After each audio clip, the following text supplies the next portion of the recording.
Le soleil s'était couché derrière les dunes, laissant place à une nuit d'un bleu profond. Sur le Nil, l'eau miroitait comme un miroir d'obsidienne, et chaque clapotis semblait porter un secret ancien. Les palmiers se balançaient doucement dans l'air chaud, et les torches disposées le long des berges traçaient des chemins de lumière dans l'obscurité. Amensec, jeune pharaon de 16 ans, se tenait immobile dans la grande cour du palais.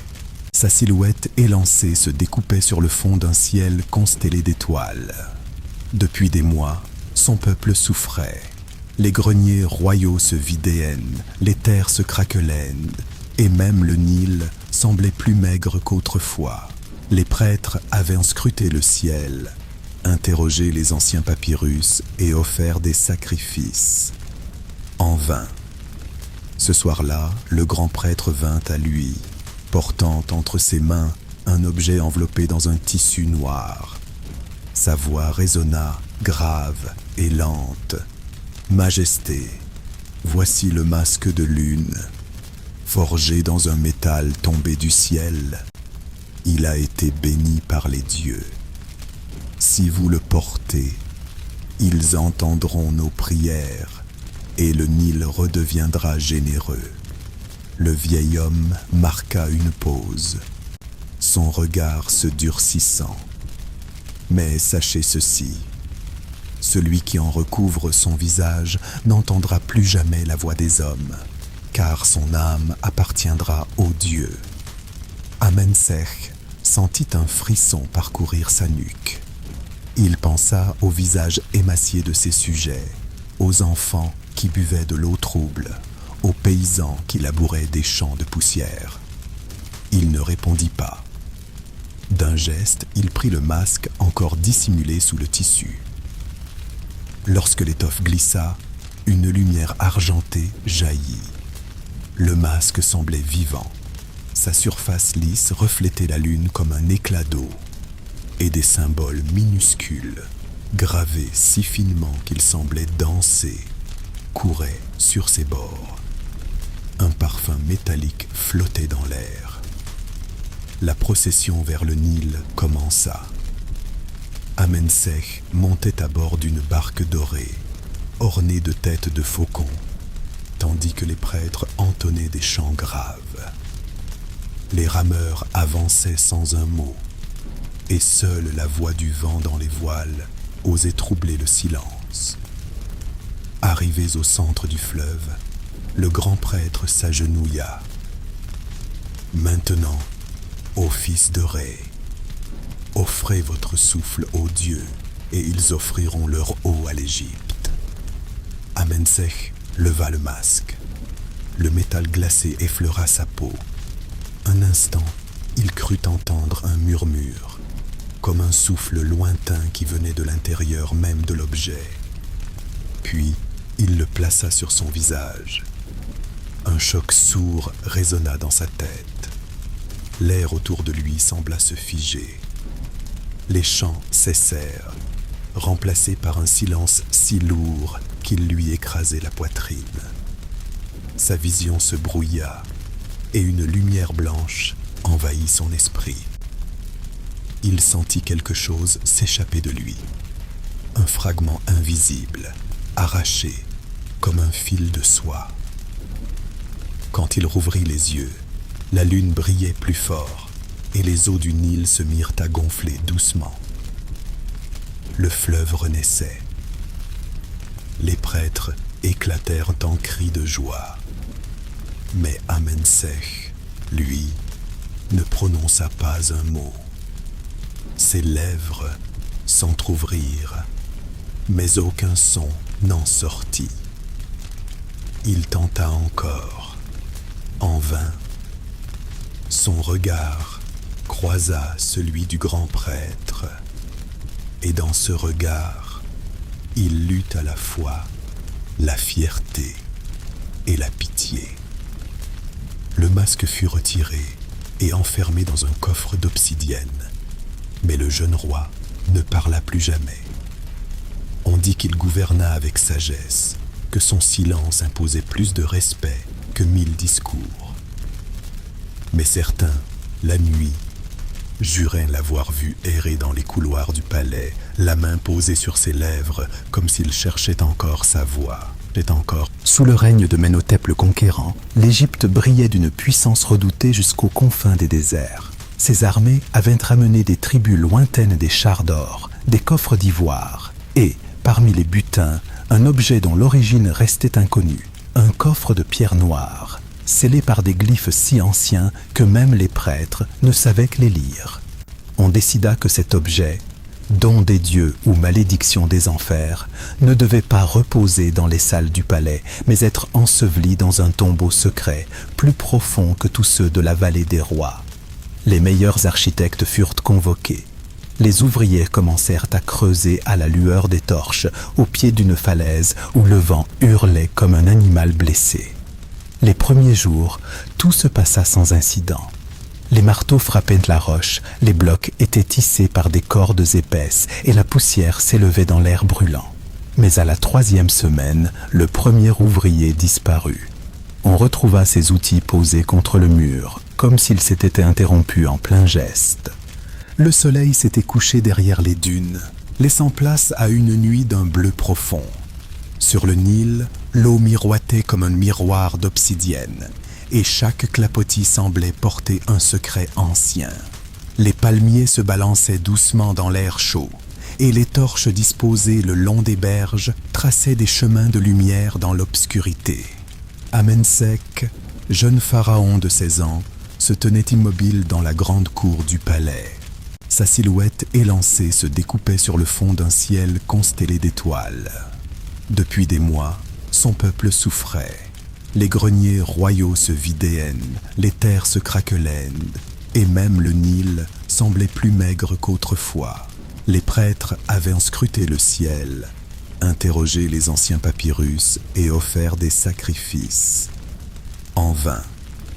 Ce soir-là, le grand prêtre vint à lui, portant entre ses mains un objet enveloppé dans un tissu noir. Sa voix résonna, grave et lente. « Majesté, voici le masque de lune, forgé dans un métal tombé du ciel. Il a été béni par les dieux. Si vous le portez, ils entendront nos prières et le Nil redeviendra généreux. » Le vieil homme marqua une pause, son regard se durcissant.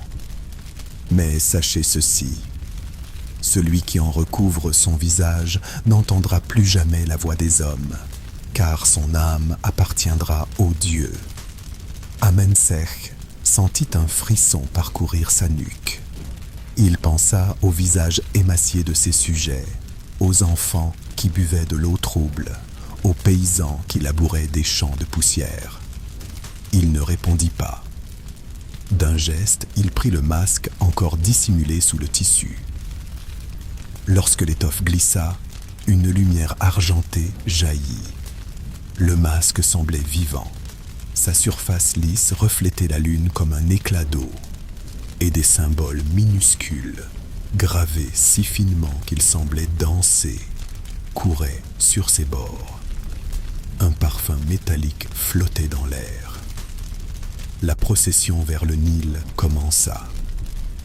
Amensec montait à bord d'une barque dorée, ornée de têtes de faucons, tandis que les prêtres entonnaient des chants graves.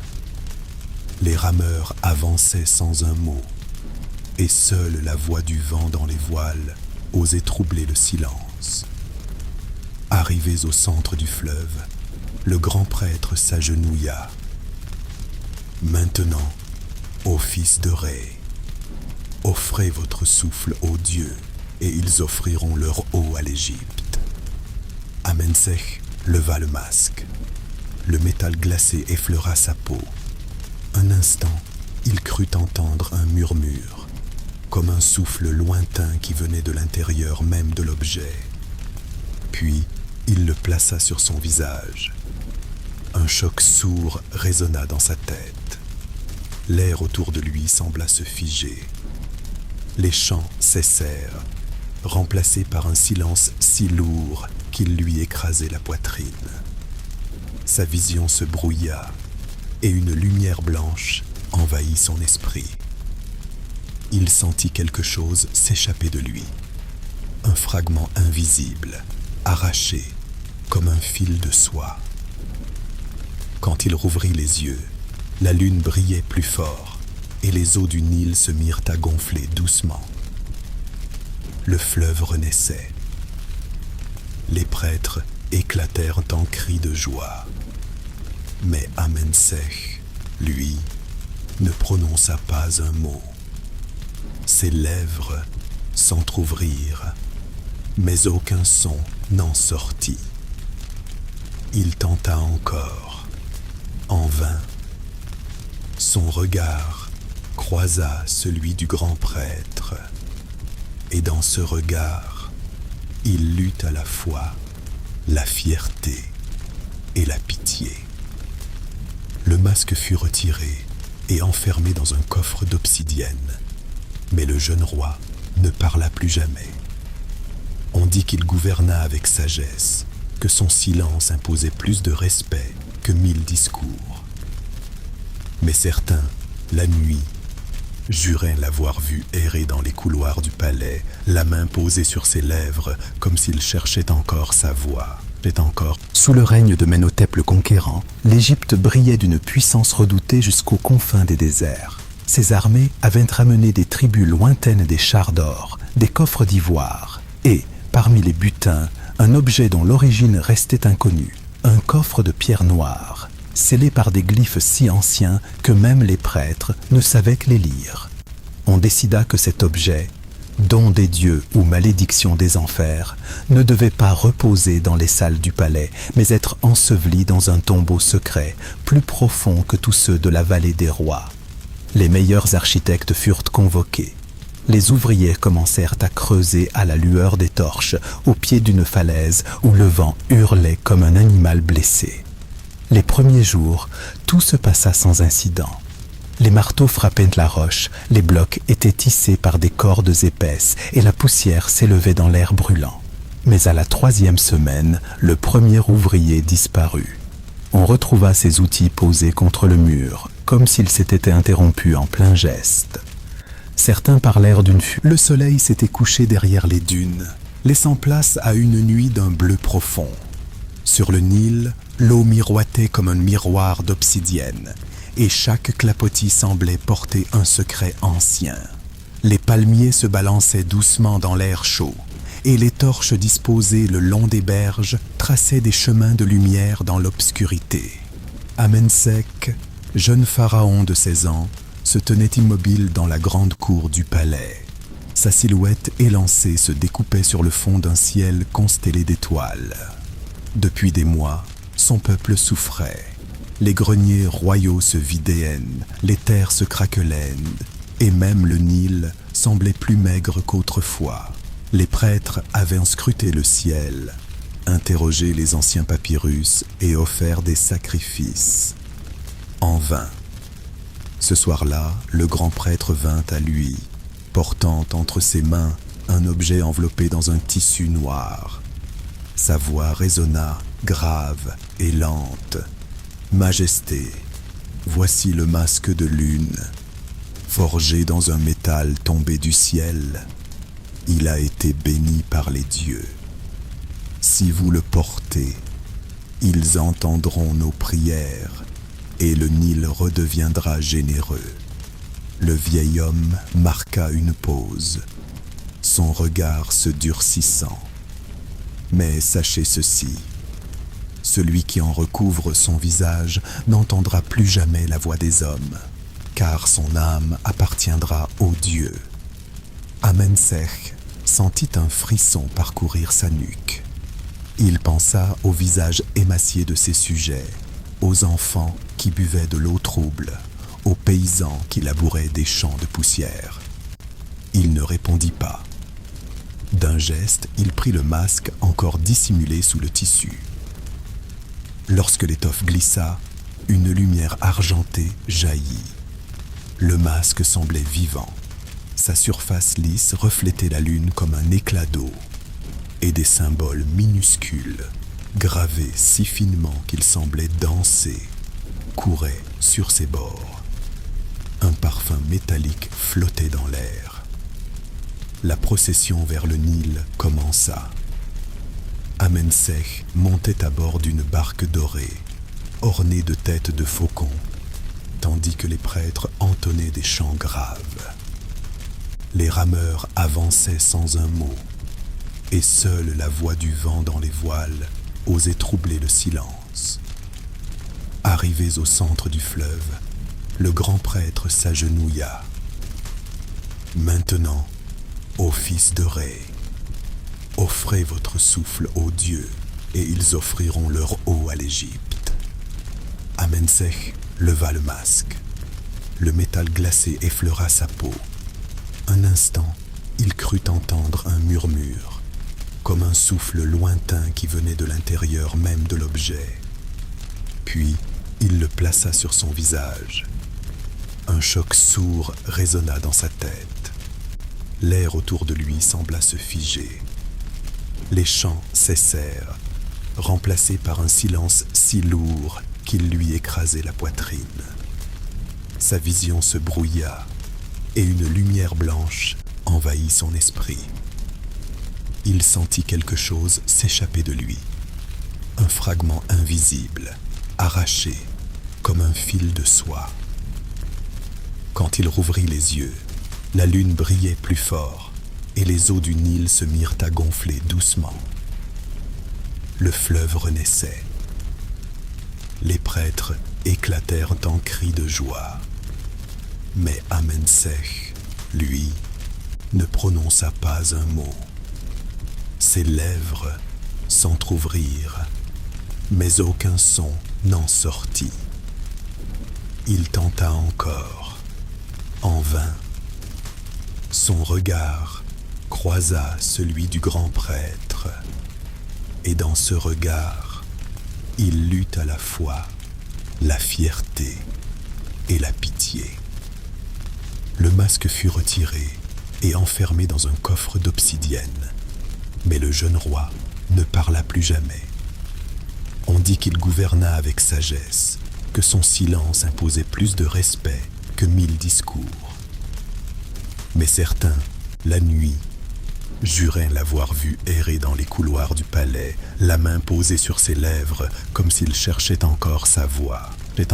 Sous le règne de Ménhotep le Conquérant, l'Égypte brillait d'une puissance redoutée jusqu'aux confins des déserts. Ses armées avaient ramené des tribus lointaines des chars d'or, des coffres d'ivoire, et, parmi les butins, un objet dont l'origine restait inconnue, un coffre de pierre noire, scellé par des glyphes si anciens que même les prêtres ne savaient que les lire. On décida que cet objet, don des dieux ou malédiction des enfers, ne devait pas reposer dans les salles du palais, mais être enseveli dans un tombeau secret, plus profond que tous ceux de la vallée des rois. Les meilleurs architectes furent convoqués. Les ouvriers commencèrent à creuser à la lueur des torches, au pied d'une falaise où le vent hurlait comme un animal blessé. Les premiers jours, tout se passa sans incident. Les marteaux frappaient la roche, les blocs étaient tissés par des cordes épaisses et la poussière s'élevait dans l'air brûlant. Mais à la 3e semaine, le premier ouvrier disparut. On retrouva ses outils posés contre le mur, comme s'ils s'étaient interrompus en plein geste. Certains parlèrent d'une fuite, d'autres d'un effondrement dans un couloir encore instable. Le soleil s'était couché derrière les dunes, laissant place à une nuit d'un bleu profond. Sur le Nil, l'eau miroitait comme un miroir d'obsidienne, et chaque clapotis semblait porter un secret ancien. Les palmiers se balançaient doucement dans l'air chaud, et les torches disposées le long des berges traçaient des chemins de lumière dans l'obscurité. Amenseh, jeune pharaon de 16 ans, se tenait immobile dans la grande cour du palais. Sa silhouette élancée se découpait sur le fond d'un ciel constellé d'étoiles. Depuis des mois, son peuple souffrait. Les greniers royaux se vidaient, les terres se craquelaient, et même le Nil semblait plus maigre qu'autrefois. Les prêtres avaient scruté le ciel, interrogé les anciens papyrus et offert des sacrifices. En vain. Ce soir-là, le grand prêtre vint à lui, portant entre ses mains un objet enveloppé dans un tissu noir. Sa voix résonna, grave et lente. « Majesté, voici le masque de lune, forgé dans un métal tombé du ciel. Il a été béni par les dieux. Si vous le portez, ils entendront nos prières et le Nil redeviendra généreux. » Le vieil homme marqua une pause, son regard se durcissant. « Mais sachez ceci, celui qui en recouvre son visage n'entendra plus jamais la voix des hommes, car son âme appartiendra aux dieux. » Amensech sentit un frisson parcourir sa nuque. Il pensa au visage émacié de ses sujets, aux enfants qui buvaient de l'eau trouble, aux paysans qui labouraient des champs de poussière. Il ne répondit pas. D'un geste, il prit le masque encore dissimulé sous le tissu. Lorsque l'étoffe glissa, une lumière argentée jaillit. Le masque semblait vivant. Sa surface lisse reflétait la lune comme un éclat d'eau, et des symboles minuscules, gravés si finement qu'ils semblaient danser, couraient sur ses bords. Un parfum métallique flottait dans l'air. La procession vers le Nil commença. Amensech montait à bord d'une barque dorée, ornée de têtes de faucons, tandis que les prêtres entonnaient des chants graves. Les rameurs avançaient sans un mot, et seule la voix du vent dans les voiles osait troubler le silence. Arrivés au centre du fleuve, le grand prêtre s'agenouilla. « Maintenant, ô fils de Ré, offrez votre souffle aux dieux, et ils offriront leur eau à l'Égypte. » Amensech leva le masque. Le métal glacé effleura sa peau. Un instant, il crut entendre un murmure, comme un souffle lointain qui venait de l'intérieur même de l'objet. Puis, il le plaça sur son visage. Un choc sourd résonna dans sa tête. L'air autour de lui sembla se figer. Les chants cessèrent, remplacés par un silence si lourd qu'il lui écrasait la poitrine. Sa vision se brouilla et une lumière blanche envahit son esprit. Il sentit quelque chose s'échapper de lui, un fragment invisible, arraché comme un fil de soie. Quand il rouvrit les yeux, la lune brillait plus fort et les eaux du Nil se mirent à gonfler doucement. Le fleuve renaissait. Les prêtres éclatèrent en cris de joie. Mais Amensech, lui, ne prononça pas un mot. Ses lèvres s'entr'ouvrirent, mais aucun son n'en sortit. Il tenta encore, en vain. Son regard croisa celui du grand prêtre, et dans ce regard, il lut à la fois la fierté et la pitié. Le masque fut retiré et enfermé dans un coffre d'obsidienne, mais le jeune roi ne parla plus jamais. On dit qu'il gouverna avec sagesse, que son silence imposait plus de respect que 1000 discours. Mais certains, la nuit, juraient l'avoir vu errer dans les couloirs du palais, la main posée sur ses lèvres, comme s'il cherchait encore sa voix. Sous le règne de Ménhotep le Conquérant, l'Égypte brillait d'une puissance redoutée jusqu'aux confins des déserts. Ses armées avaient ramené des tribus lointaines des chars d'or, des coffres d'ivoire, et, parmi les butins, un objet dont l'origine restait inconnue, un coffre de pierre noire, scellé par des glyphes si anciens que même les prêtres ne savaient que les lire. On décida que cet objet, don des dieux ou malédiction des enfers, ne devait pas reposer dans les salles du palais, mais être enseveli dans un tombeau secret, plus profond que tous ceux de la vallée des rois. Les meilleurs architectes furent convoqués. Les ouvriers commencèrent à creuser à la lueur des torches, au pied d'une falaise où le vent hurlait comme un animal blessé. Les premiers jours, tout se passa sans incident. Les marteaux frappaient la roche, les blocs étaient tissés par des cordes épaisses et la poussière s'élevait dans l'air brûlant. Mais à la 3e semaine, le premier ouvrier disparut. On retrouva ses outils posés contre le mur, comme s'ils s'étaient interrompus en plein geste. Certains parlèrent d'une fuite, d'autres d'un effondrement dans un couloir encore instable. Le soleil s'était couché derrière les dunes, laissant place à une nuit d'un bleu profond. Sur le Nil, l'eau miroitait comme un miroir d'obsidienne, et chaque clapotis semblait porter un secret ancien. Les palmiers se balançaient doucement dans l'air chaud, et les torches disposées le long des berges traçaient des chemins de lumière dans l'obscurité. Amensec, jeune pharaon de 16 ans, se tenait immobile dans la grande cour du palais. Sa silhouette élancée se découpait sur le fond d'un ciel constellé d'étoiles. Depuis des mois, son peuple souffrait. Les greniers royaux se vidaient, les terres se craquelaient, et même le Nil semblait plus maigre qu'autrefois. Les prêtres avaient scruté le ciel, interrogé les anciens papyrus et offert des sacrifices. En vain. Ce soir-là, le grand prêtre vint à lui, portant entre ses mains un objet enveloppé dans un tissu noir. Sa voix résonna, grave et lente. « Majesté, voici le masque de lune, forgé dans un métal tombé du ciel. Il a été béni par les dieux. Si vous le portez, ils entendront nos prières et le Nil redeviendra généreux. » Le vieil homme marqua une pause, son regard se durcissant.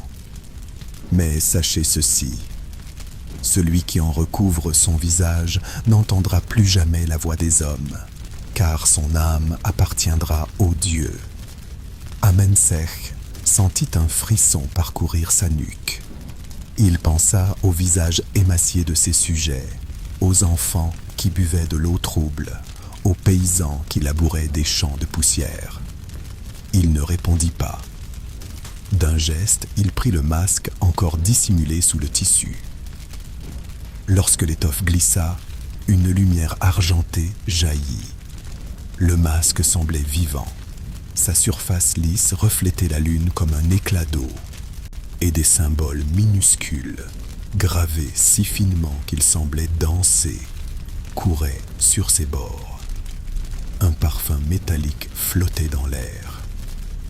La procession vers le Nil commença. Amensec montait à bord d'une barque dorée, ornée de têtes de faucons, tandis que les prêtres entonnaient des chants graves.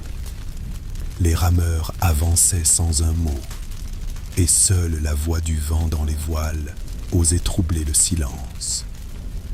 Arrivés au centre du fleuve, le grand prêtre s'agenouilla. « Maintenant, ô fils de Ré, offrez votre souffle aux dieux, et ils offriront leur eau à l'Égypte. » Amensec leva le masque. Le métal glacé effleura sa peau. Un instant, il crut entendre un murmure, comme un souffle lointain qui venait de l'intérieur même de l'objet. Puis, il le plaça sur son visage. Un choc sourd résonna dans sa tête. L'air autour de lui sembla se figer. Les chants cessèrent, remplacés par un silence si lourd qu'il lui écrasait la poitrine.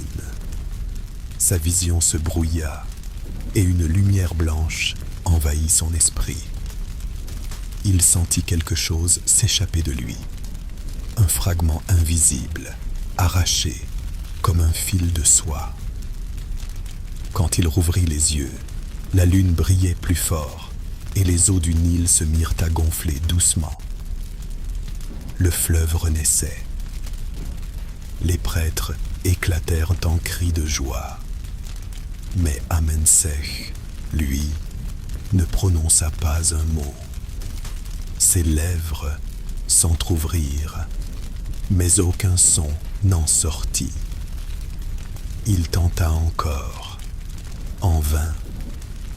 Son regard croisa celui du grand prêtre, et dans ce regard, Il lut à la fois la fierté et la pitié.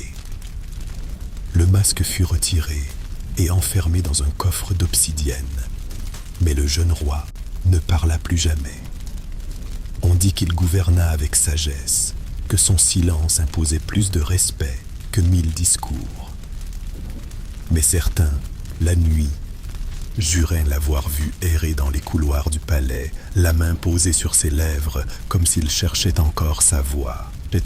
Sous le règne de Ménhotep le Conquérant, l'Égypte brillait d'une puissance redoutée jusqu'aux confins des déserts. Ses armées avaient ramené des tribus lointaines des chars d'or, des coffres d'ivoire, et, parmi les butins, un objet dont l'origine restait inconnue, un coffre de pierre noire, scellé par des glyphes si anciens que même les prêtres ne savaient que les lire. On décida que cet objet, don des dieux ou malédiction des enfers, ne devait pas reposer dans les salles du palais, mais être enseveli dans un tombeau secret, plus profond que tous ceux de la vallée des rois. Les meilleurs architectes furent convoqués. Les ouvriers commencèrent à creuser à la lueur des torches, au pied d'une falaise où le vent hurlait comme un animal blessé. Les premiers jours, tout se passa sans incident. Les marteaux frappaient la roche, les blocs étaient tissés par des cordes épaisses et la poussière s'élevait dans l'air brûlant. Mais à la 3e semaine, le premier ouvrier disparut. On retrouva ses outils posés contre le mur, comme s'il s'était interrompu en plein geste. Certains parlèrent d'une fuite, d'autres d'un effondrement dans un couloir encore instable. Le soleil s'était couché derrière les dunes, laissant place à une nuit d'un bleu profond. Sur le Nil, l'eau miroitait comme un miroir d'obsidienne, et chaque clapotis semblait porter un secret ancien. Les palmiers se balançaient doucement dans l'air chaud, et les torches disposées le long des berges traçaient des chemins de lumière dans l'obscurité. Amensec, jeune pharaon de 16 ans, se tenait immobile dans la grande cour du palais. Sa silhouette élancée se découpait sur le fond d'un ciel constellé d'étoiles. Depuis des mois, son peuple souffrait. Les greniers royaux se vidaient, les terres se craquelaient, et même le Nil semblait plus maigre qu'autrefois. Les prêtres avaient scruté le ciel, interrogé les anciens papyrus et offert des sacrifices. En vain. Ce soir-là, le grand prêtre vint à lui, portant entre ses mains un objet enveloppé dans un tissu noir. Sa voix résonna, grave et lente. « Majesté, voici le masque de lune, forgé dans un métal tombé du ciel. Il a été béni par les dieux. Si vous le portez, ils entendront nos prières et le Nil redeviendra généreux. » Le vieil homme marqua une pause, son regard se durcissant. Mais sachez ceci, celui qui en recouvre son visage n'entendra plus jamais la voix des hommes, car son âme appartiendra aux dieux. Amensec sentit un frisson parcourir sa nuque. Il pensa au visage émacié de ses sujets, aux enfants qui buvaient de l'eau trouble, aux paysans qui labouraient des champs de poussière. Il ne répondit pas. D'un geste, il prit le masque encore dissimulé sous le tissu. Lorsque l'étoffe glissa, une lumière argentée jaillit. Le masque semblait vivant. Sa surface lisse reflétait la lune comme un éclat d'eau, et des symboles minuscules, gravés si finement qu'ils semblaient danser, couraient sur ses bords. Un parfum métallique flottait dans l'air. La procession vers le Nil commença. Amensec montait à bord d'une barque dorée, ornée de têtes de faucons, tandis que les prêtres entonnaient des chants graves. Les rameurs avançaient sans un mot, et seule la voix du vent dans les voiles osait troubler le silence. Arrivés au centre du fleuve, le grand prêtre s'agenouilla. « Maintenant, ô fils de Ré, offrez votre souffle aux dieux, et ils offriront leur eau à l'Égypte. » Amensec leva le masque. Le métal glacé effleura sa peau. Un instant, il crut entendre un murmure, comme un souffle lointain qui venait de l'intérieur même de l'objet. Puis, il le plaça sur son visage. Un choc sourd résonna dans sa tête. L'air autour de lui sembla se figer. Les chants cessèrent, remplacés par un silence si lourd qu'il lui écrasait la poitrine. Sa vision se brouilla et une lumière blanche envahit son esprit. Il sentit quelque chose s'échapper de lui. Un fragment invisible, arraché comme un fil de soie. Quand il rouvrit les yeux, la lune brillait plus fort et les eaux du Nil se mirent à gonfler doucement. Le fleuve renaissait. Les prêtres éclatèrent en cris de joie. Mais Amensech, lui, ne prononça pas un mot. Ses lèvres s'entr'ouvrirent, mais aucun son n'en sortit. Il tenta encore, en vain. Son regard croisa celui du grand prêtre, et dans ce regard, il lut à la fois la fierté et la pitié. Le masque fut retiré et enfermé dans un coffre d'obsidienne, mais le jeune roi ne parla plus jamais. On dit qu'il gouverna avec sagesse, que son silence imposait plus de respect que 1000 discours. Mais certains, la nuit, juraient l'avoir vu errer dans les couloirs du palais, la main posée sur ses lèvres, comme s'il cherchait encore sa voix. Sous le règne de Ménhotep le Conquérant, l'Égypte brillait d'une puissance redoutée jusqu'aux confins des déserts. Ses armées avaient ramené des tribus lointaines des chars d'or, des coffres d'ivoire, et, parmi les butins, un objet dont l'origine restait inconnue, un coffre de pierre noire, scellé par des glyphes si anciens que même les prêtres ne savaient que les lire. On décida que cet objet, don des dieux ou malédiction des enfers, ne devait pas reposer dans les salles du palais, mais être enseveli dans un tombeau secret, plus profond que tous ceux de la vallée des rois. Les meilleurs architectes furent convoqués. Les ouvriers commencèrent à creuser à la lueur des torches, au pied d'une falaise où le vent hurlait comme un animal blessé. Les premiers jours, tout se passa sans incident.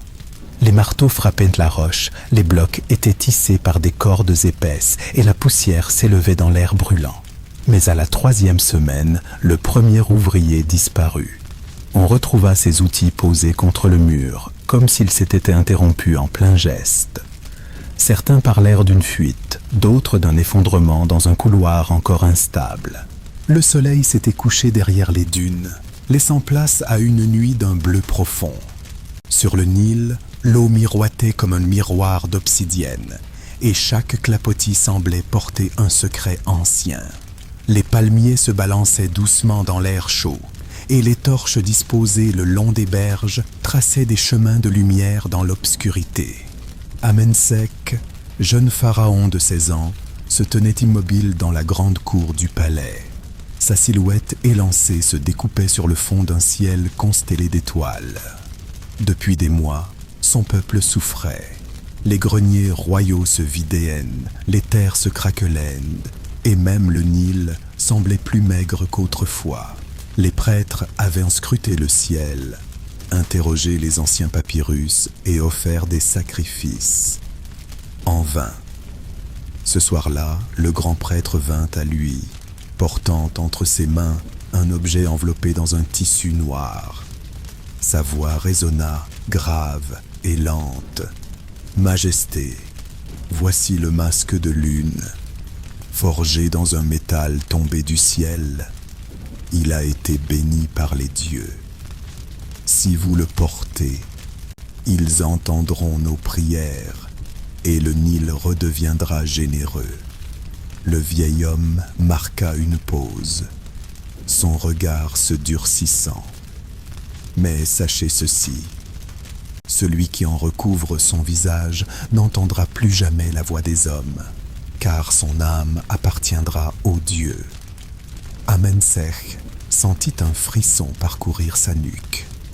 Il pensa aux visages émaciés de ses sujets, aux enfants qui buvaient de l'eau trouble, aux paysans qui labouraient des champs de poussière. Il ne répondit pas. D'un geste, il prit le masque encore dissimulé sous le tissu.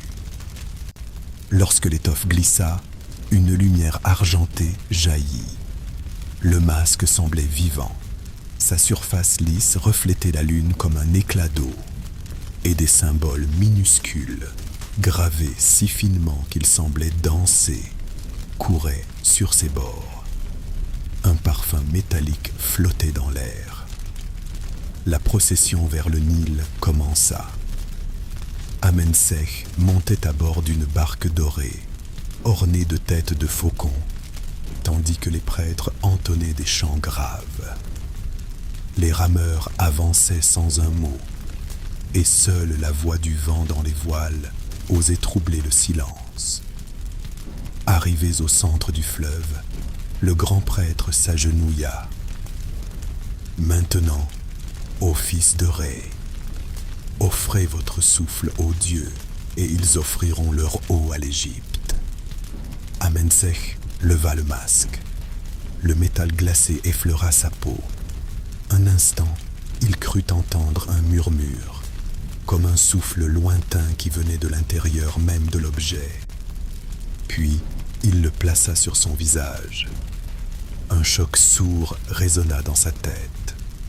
L'air autour de lui sembla se figer. Les chants cessèrent, remplacés par un silence si lourd qu'il lui écrasait la poitrine. Sa vision se brouilla, et une lumière blanche envahit son esprit. Il sentit quelque chose s'échapper de lui.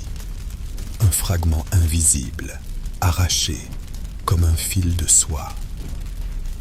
Quand il rouvrit les yeux, la lune brillait plus fort et les eaux du Nil se mirent à gonfler doucement. Le fleuve renaissait. Les prêtres éclatèrent en cris de joie. Mais Amenseh, lui, ne prononça pas un mot. Ses lèvres s'entr'ouvrirent, mais aucun son n'en sortit. Il tenta encore, en vain. Son regard croisa celui du grand prêtre, et dans ce regard, il lut à la fois la fierté et la pitié. Le masque fut retiré et enfermé dans un coffre d'obsidienne. Mais le jeune roi ne parla plus jamais. On dit qu'il gouverna avec sagesse, que son silence imposait plus de respect que 1000 discours. Mais certains, la nuit, juraient l'avoir vu errer dans les couloirs du palais, la main posée sur ses lèvres, comme s'il cherchait encore sa voix. Sous le règne de Ménhotep le Conquérant, l'Égypte brillait d'une puissance redoutée jusqu'aux confins des déserts. Ses armées avaient ramené des tribus lointaines des chars d'or, des coffres d'ivoire, et, parmi les butins, un objet dont l'origine restait inconnue, un coffre de pierre noire, scellé par des glyphes si anciens que même les prêtres ne savaient que les lire. On décida que cet objet, don des dieux ou malédiction des enfers, ne devait pas reposer dans les salles du palais, mais être enseveli dans un tombeau secret, plus profond que tous ceux de la vallée des rois. Les meilleurs architectes furent convoqués. Les ouvriers commencèrent à creuser à la lueur des torches, au pied d'une falaise où le vent hurlait comme un animal blessé. Les premiers jours, tout se passa sans incident. Les marteaux frappaient la roche, les blocs étaient tissés par des cordes épaisses et la poussière s'élevait dans l'air brûlant. Mais à la 3e semaine, le premier ouvrier disparut. On retrouva ses outils posés contre le mur, comme s'ils s'étaient interrompus en plein geste. Certains parlèrent d'une fuite, d'autres d'un effondrement dans un couloir encore instable. Le soleil s'était couché derrière les dunes, laissant place à une nuit d'un bleu profond. Sur le Nil, l'eau miroitait comme un miroir d'obsidienne, et chaque clapotis semblait porter un secret ancien. Les palmiers se balançaient doucement dans l'air chaud, et les torches disposées le long des berges traçaient des chemins de lumière dans l'obscurité. Amenseh, jeune pharaon de 16 ans, se tenait immobile dans la grande cour du palais. Sa silhouette élancée se découpait sur le fond d'un ciel constellé d'étoiles.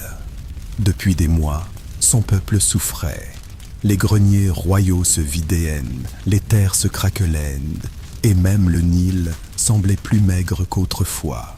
Les prêtres avaient scruté le ciel, interrogé les anciens papyrus et offert des sacrifices. En vain. Ce soir-là, le grand prêtre vint à lui, portant entre ses mains un objet enveloppé dans un tissu noir. Sa voix résonna, grave et lente. « Majesté, voici le masque de lune, forgé dans un métal tombé du ciel. Il a été béni par les dieux.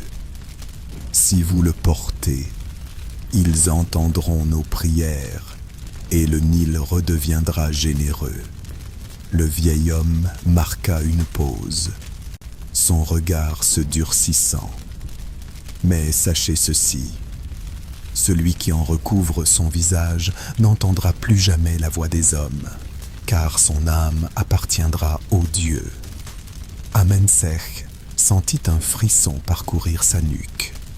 Il pensa au visage émacié de ses sujets, aux enfants qui buvaient de l'eau trouble, aux paysans qui labouraient des champs de poussière. Il ne répondit pas. D'un geste, il prit le masque encore dissimulé sous le tissu. Lorsque l'étoffe glissa, une lumière argentée jaillit. Le masque semblait vivant. Sa surface lisse reflétait la lune comme un éclat d'eau, et des symboles minuscules, gravés si finement qu'ils semblaient danser, couraient sur ses bords. Un parfum métallique flottait dans l'air. La procession vers le Nil commença. Amensech montait à bord d'une barque dorée, ornée de têtes de faucons, tandis que les prêtres entonnaient des chants graves. Les rameurs avançaient sans un mot, et seule la voix du vent dans les voiles osait troubler le silence. Arrivés au centre du fleuve, le grand prêtre s'agenouilla. « Maintenant, ô fils de Ré, offrez votre souffle aux dieux, et ils offriront leur eau à l'Égypte. » Amensech leva le masque. Le métal glacé effleura sa peau. Un instant, il crut entendre un murmure, comme un souffle lointain qui venait de l'intérieur même de l'objet. Puis, il le plaça sur son visage. Un choc sourd résonna dans sa tête. L'air autour de lui sembla se figer. Les chants cessèrent, remplacés par un silence si lourd qu'il lui écrasait la poitrine. Sa vision se brouilla, et une lumière blanche envahit son esprit. Il sentit quelque chose s'échapper de lui. Un fragment invisible, arraché, comme un fil de soie. Quand il rouvrit les yeux, la lune brillait plus fort, et les eaux du Nil se mirent à gonfler doucement. Le fleuve renaissait. Les prêtres éclatèrent en cris de joie. Mais Amensech, lui, ne prononça pas un mot. Ses lèvres s'entr'ouvrirent, mais aucun son n'en sortit. Il tenta encore, en vain. Son regard croisa celui du grand prêtre, et dans ce regard, il lut à la fois la fierté et la pitié. Le masque fut retiré et enfermé dans un coffre d'obsidienne, mais le jeune roi ne parla plus jamais. On dit qu'il gouverna avec sagesse, que son silence imposait plus de respect que 1000 discours. Mais certains, la nuit, juraient l'avoir vu errer dans les couloirs du palais, la main posée sur ses lèvres, comme s'il cherchait encore sa voix. Sous le règne de Ménhotep le Conquérant, l'Égypte brillait d'une puissance redoutée jusqu'aux confins des déserts. Ses armées avaient ramené des tribus lointaines des chars d'or, des coffres d'ivoire, et, parmi les butins, un objet dont l'origine restait inconnue, un coffre de pierre noire, scellés par des glyphes si anciens que même les prêtres ne savaient que les lire. On décida que cet objet, don des dieux ou malédiction des enfers, ne devait pas reposer dans les salles du palais, mais être enseveli dans un tombeau secret, plus profond que tous ceux de la vallée des rois. Les meilleurs architectes furent convoqués. Les ouvriers commencèrent à creuser à la lueur des torches, au pied d'une falaise où le vent hurlait comme un animal blessé. Les premiers jours, tout se passa sans incident. Les marteaux frappaient la roche, les blocs étaient tissés par des cordes épaisses et la poussière s'élevait dans l'air brûlant. Mais à la 3e semaine, le premier ouvrier disparut. On retrouva ses outils posés contre le mur, comme s'ils s'étaient interrompus en plein geste. Certains parlèrent d'une fuite, d'autres d'un effondrement dans un couloir encore instable.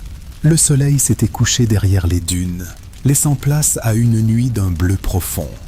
Sur le Nil, l'eau miroitait comme un miroir d'obsidienne, et chaque clapotis semblait porter un secret ancien. Les palmiers se balançaient doucement dans l'air chaud, et les torches disposées le long des berges traçaient des chemins de lumière dans l'obscurité. Amensec, jeune pharaon de 16 ans, se tenait immobile dans la grande cour du palais. Sa silhouette élancée se découpait sur le fond d'un ciel constellé d'étoiles. Depuis des mois, son peuple souffrait. Les greniers royaux se vidaient, les terres se craquelaient, et même le Nil semblait plus maigre qu'autrefois. Les prêtres avaient scruté le ciel, interrogé les anciens papyrus et offert des sacrifices. En vain. Ce soir-là, le grand prêtre vint à lui, portant entre ses mains un objet enveloppé dans un tissu noir. Sa voix résonna, grave et lente. « Majesté, voici le masque de lune, forgé dans un métal tombé du ciel. Il a été béni par les dieux. Si vous le portez, ils entendront nos prières et le Nil redeviendra généreux. » Le vieil homme marqua une pause, son regard se durcissant. « Mais sachez ceci, celui qui en recouvre son visage n'entendra plus jamais la voix des hommes, car son âme appartiendra aux dieux. » Amensec sentit un frisson parcourir sa nuque. Il pensa au visage émacié de ses sujets, aux enfants qui buvaient de l'eau trouble, aux paysans qui labouraient des champs de poussière. Il ne répondit pas. D'un geste, il prit le masque encore dissimulé sous le tissu. Lorsque l'étoffe glissa, une lumière argentée jaillit. Le masque semblait vivant. Sa surface lisse reflétait la lune comme un éclat d'eau, et des symboles minuscules, gravés si finement qu'ils semblaient danser, couraient sur ses bords. Un parfum métallique flottait dans l'air. La procession vers le Nil commença. Amensec montait à bord d'une barque dorée, ornée de têtes de faucons, tandis que les prêtres entonnaient des chants graves. Les rameurs avançaient sans un mot, et seule la voix du vent dans les voiles osait troubler le silence. Arrivés au centre du fleuve, le grand prêtre s'agenouilla.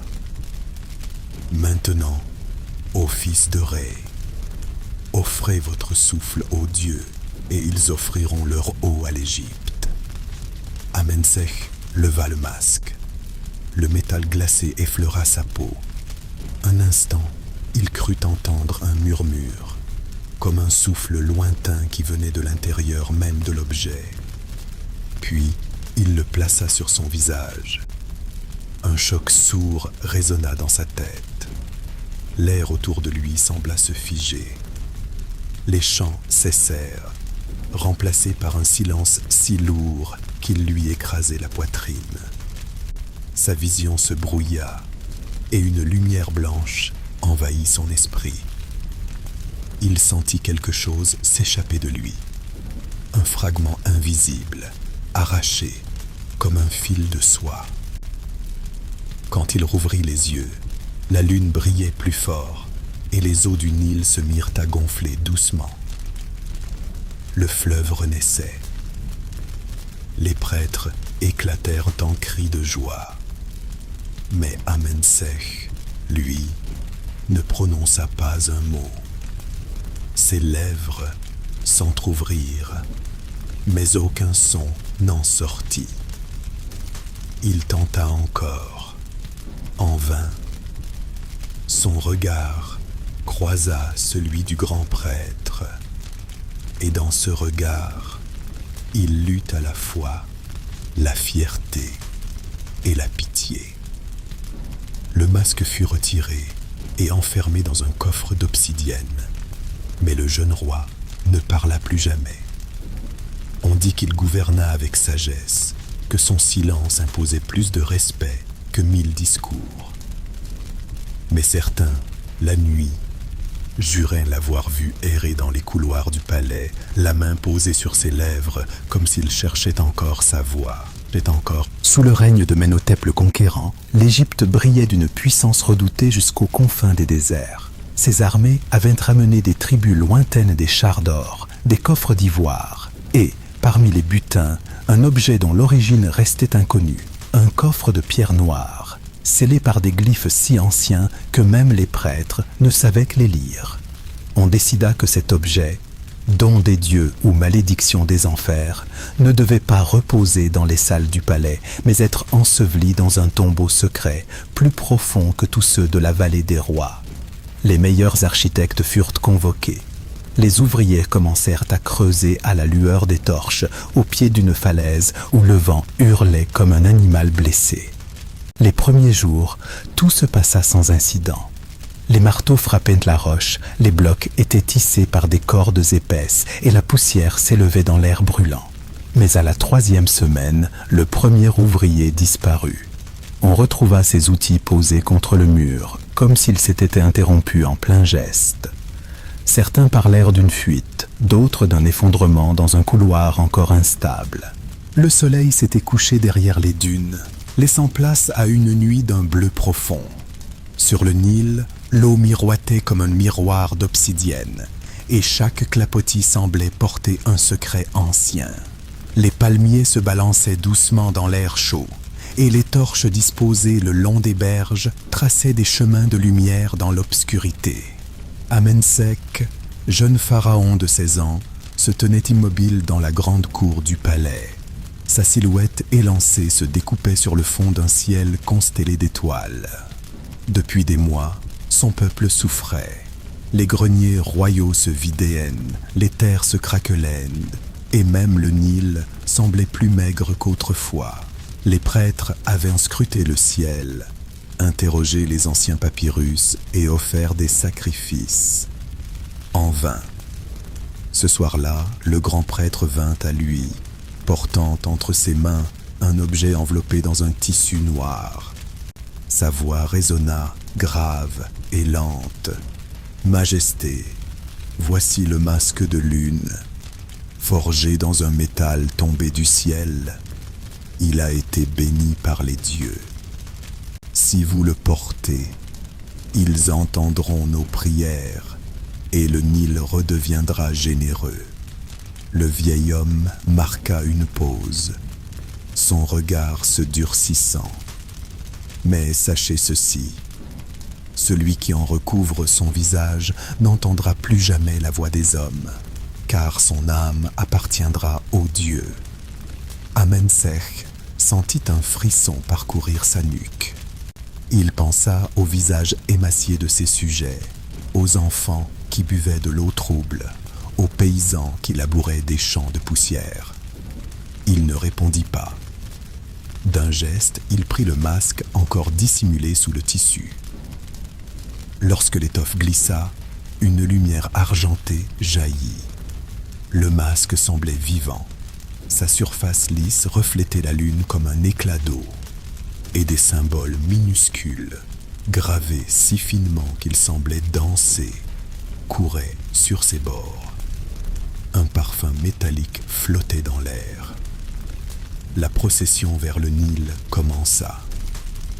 Amensech montait à bord d'une barque dorée, ornée de têtes de faucons. tandis que les prêtres entonnaient des chants graves.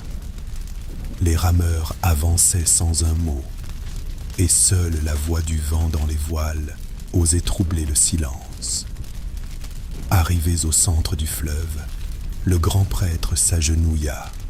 « Maintenant, ô fils de Ré, offrez votre souffle aux dieux, et ils offriront leur eau à l'Égypte. » Amensech leva le masque.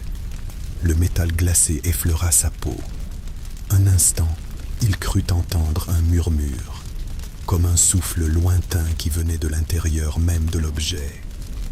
Puis, il le plaça sur son visage. Un choc sourd résonna dans sa tête. L'air autour de lui sembla se figer. Les chants cessèrent, remplacés par un silence si lourd qu'il lui écrasait la poitrine. Sa vision se brouilla et une lumière blanche envahit son esprit. Il sentit quelque chose s'échapper de lui, un fragment invisible, arraché comme un fil de soie. Quand il rouvrit les yeux, la lune brillait plus fort et les eaux du Nil se mirent à gonfler doucement. Le fleuve renaissait. Les prêtres éclatèrent en cris de joie. Mais Amensech, lui, ne prononça pas un mot. Ses lèvres s'entr'ouvrirent, mais aucun son n'en sortit. Il tenta encore, en vain. Son regard croisa celui du grand prêtre, et dans ce regard, il lut à la fois la fierté et la pitié. Le masque fut retiré et enfermé dans un coffre d'obsidienne, mais le jeune roi ne parla plus jamais. On dit qu'il gouverna avec sagesse, que son silence imposait plus de respect que 1000 discours. Mais certains, la nuit, juraient l'avoir vu errer dans les couloirs du palais, la main posée sur ses lèvres, comme s'il cherchait encore sa voix. Sous le règne de Ménhotep le Conquérant, l'Égypte brillait d'une puissance redoutée jusqu'aux confins des déserts. Ses armées avaient ramené des tribus lointaines des chars d'or, des coffres d'ivoire, et, parmi les butins, un objet dont l'origine restait inconnue, un coffre de pierre noire, scellé par des glyphes si anciens que même les prêtres ne savaient que les lire. On décida que cet objet, don des dieux ou malédiction des enfers, ne devait pas reposer dans les salles du palais, mais être enseveli dans un tombeau secret, plus profond que tous ceux de la vallée des rois. Les meilleurs architectes furent convoqués. Les ouvriers commencèrent à creuser à la lueur des torches, au pied d'une falaise où le vent hurlait comme un animal blessé. Les premiers jours, tout se passa sans incident. Les marteaux frappaient la roche, les blocs étaient tissés par des cordes épaisses et la poussière s'élevait dans l'air brûlant. Mais à la 3e semaine, le premier ouvrier disparut. On retrouva ses outils posés contre le mur, comme s'ils s'étaient interrompus en plein geste. Certains parlèrent d'une fuite, d'autres d'un effondrement dans un couloir encore instable.